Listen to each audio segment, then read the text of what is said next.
नमस्कार and welcome. आजच्या टॉपिकमध्ये आपण डिस्कस करणार आहोत की इंडिया आणि पाकिस्तानच्या मध्ये असलेले बॉर्डर डिस्प्यूट. भारत आणि पाकिस्तान एकमेकांसोबत 3190 किलोमीटरची भूसीमा शेअर करतात.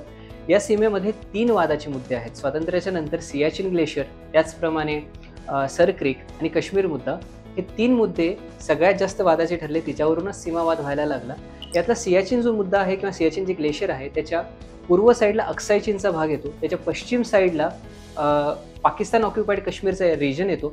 यामुळे या दोघांच्या मध्ये सियाचिन ग्लेशियर लोकेटेड आहे. तिथे भारतीय सैन्य तैनात असतं आणि हायेस्ट बॅटलफील्ड आहे जगातली. त्याचप्रमाणे काश्मीर मुद्दा काळाच्या ओघात अडकत गेला, चिघळत गेला आणि तो आजसुद्धा त्याच्यामध्ये अडकलेलाच आहे.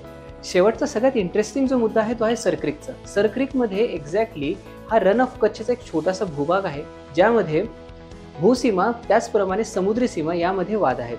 भूसीमेमध्ये ॲक्च्युली इथे एक नदी वाहते. त्या नदीमुळे इथली जी भूसीमा आहे ती पर्टिक्युलरली डिमार्केट करता येत नाही. आणि खाली समुद्रामध्ये इथे मिनरल्स आढळतात, ऑइल अँड गॅसची रिझर्व्स आढळतात, त्याचप्रमाणे पॉलिमेटॅलिक नोड्यूल्स सुद्धा आढळतात. हे क्षेत्र मासेमारीसाठी फेमस आहे. म्हणून दोन्हीही देश या क्षेत्रावरती सरक्रीकवरती आपला हक्क सांगतात.